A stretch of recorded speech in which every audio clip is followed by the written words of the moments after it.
All right, so listen up. So as I said before that today I will be giving you a little revision class on the cell structure. So we're going to start with the cell, okay? Means it's just simple. First and foremost, the cell. I am not going to go in detail with the entire thing since this is a revision type of class.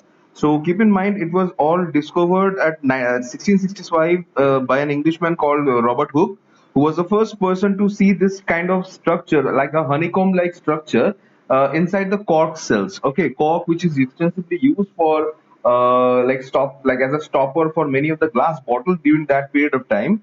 So that cork stopper, which is collected or which is made from the plant itself, just like the when the bark is taken off from the main like big plants, just after the bark, the soft tissue that stays there called the cork cambium is actually from where these corks are all made. All right, these cork stoppers. So this cork stopper, he actually made slice of that and put it in a microscope. He made himself, and then he was observing it, and he saw this honeycomb-like like structures. Okay, and that actually what was named as the cell, which means a small home. And he said that it was actually the thing which makes up the entire of that particular plant, we can say. All right, so this is like the beginning of the entire study or the site of the cell called cytology. And after that many other scientists came and they placed like different kind of explanations and theories, of which the main theory which became the cell theory later on, given by Matthias Schleiden and Theodor Schwann. So this was called the like all living beings are made up of cells and their products. And second, that cells are structural and functional unit of life. You remember this, you have studied this a lot. You have studied this particular statement a lot previously. This is called the cell theory given by Schleiden and Schwann. But then there was one more person called the Rudolf Virchow, who actually gave another theory, and his theory is actually spelled as the hominis cellula e cellula. I should have written it in the screen also. It's called hominis cellula e cellula. Now that actually means all cell comes from pre-existing cell, and that is like the foundation of the entire cell theory, we can say. And I mean the entire basics of the entire cytology, that whenever we talk about life will come from a pre-existing life. Always life will come from pre-existing life. And for that to happen, that means a cell which is considered as the unit of life.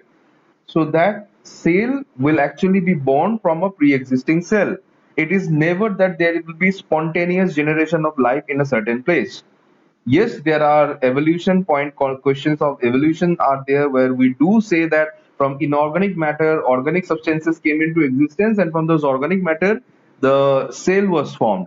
And keep in mind that actually happened a long time ago, and that was that also happened by utilizing a very long period of time.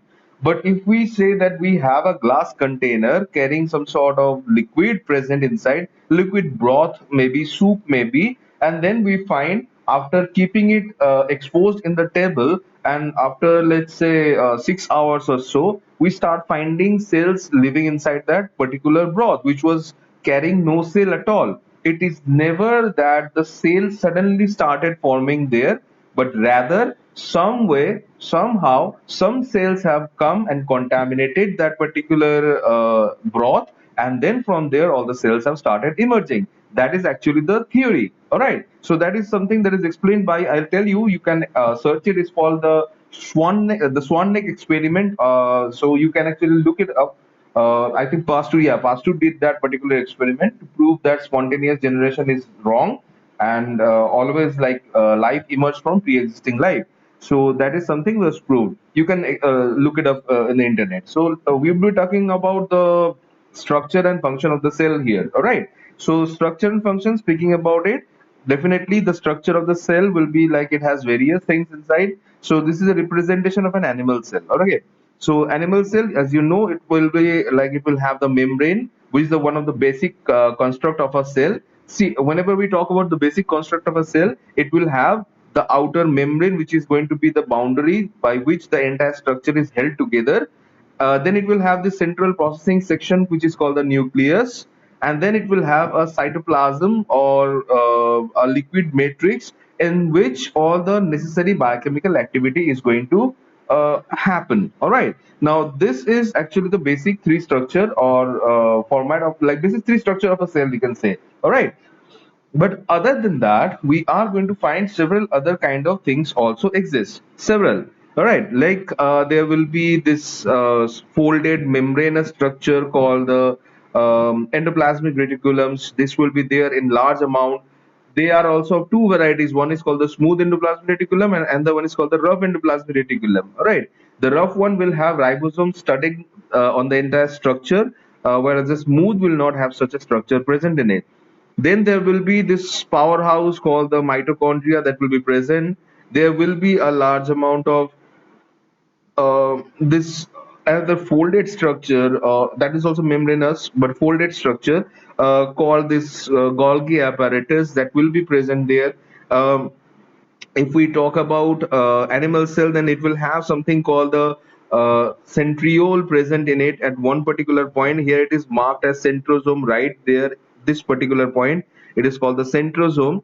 So from there, the centrioles are all going to emerge. Means centrioles are going to be there inside it, and we are going to find that there are thin. Like, let me see if we can zoom this thing. Sorry,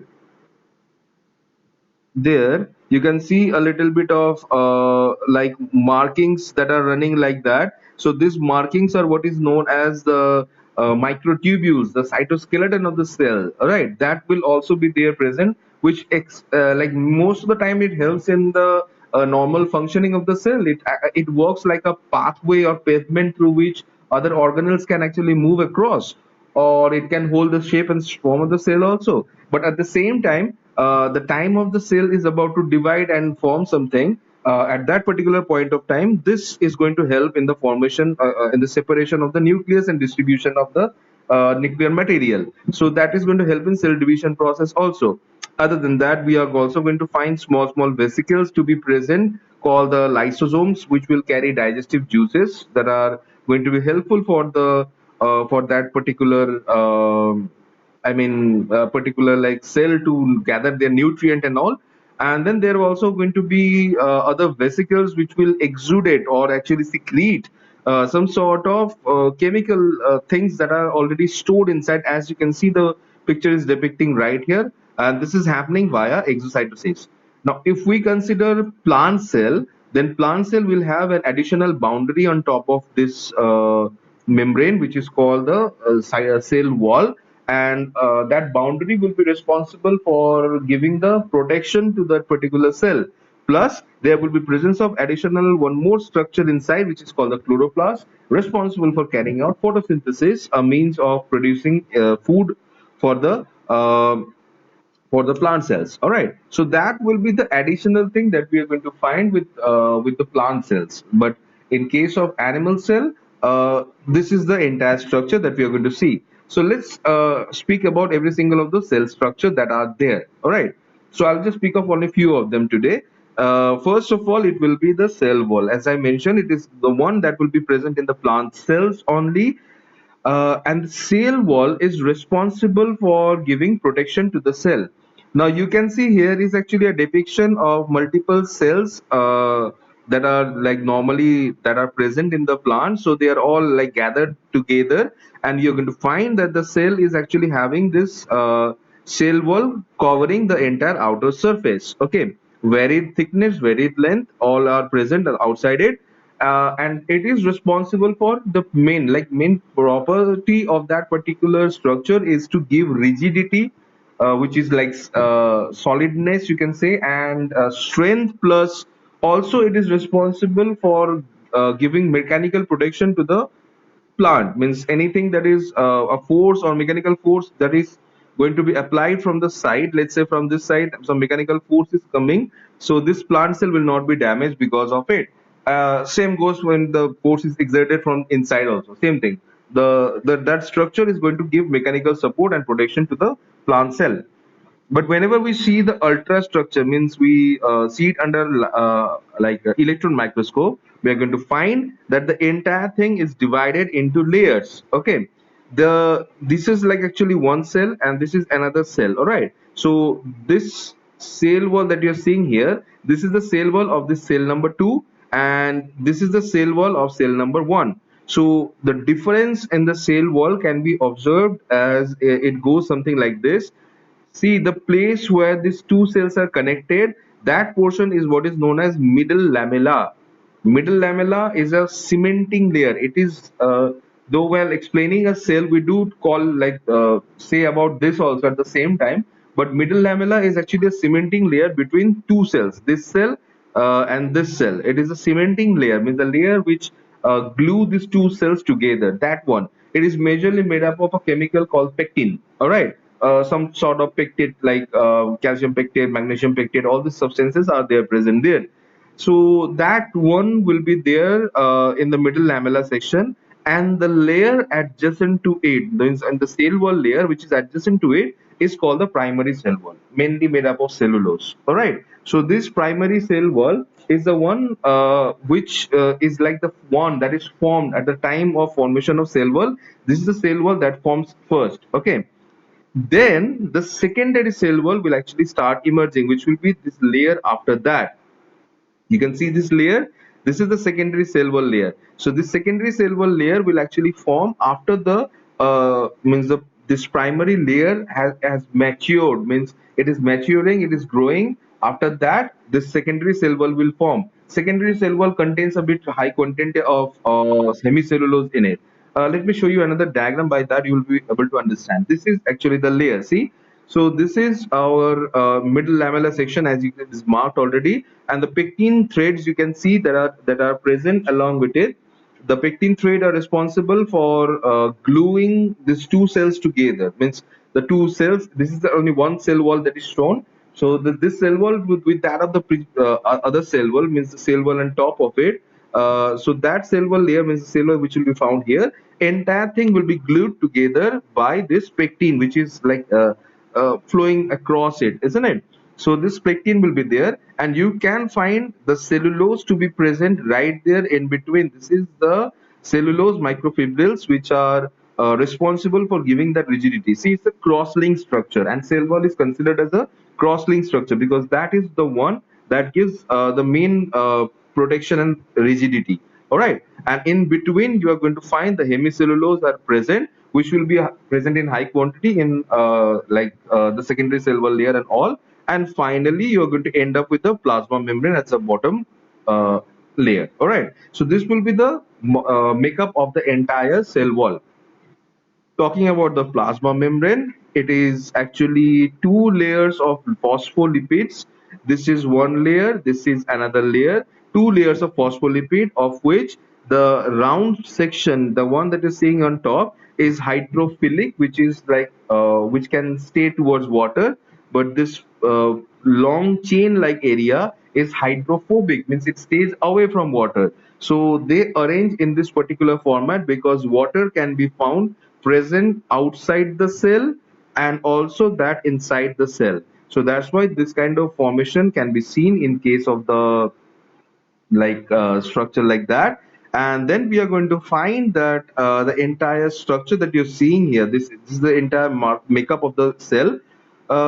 There you are going to find there are proteins that are embedded inside these phospholipids. Okay, this protein are known as integral protein, the one which is bound inside and throughout like that. Whereas this protein which are present only on one of the surface is actually called the extrinsic type of protein, which can be easily detached by simple processes, whereas this cannot be detached that easily. Out of this integral protein, this protein is what is known as a channel protein, by which there are openings there through which material can move across, because the membrane does not allow movement of particle that easily. It is semi-permeable in context. Okay, means gaseous material can actually pass across it all by itself, but many material will not be allowed to move across until and unless it is being scanned and uh, allowed to move via this particular transport proteins.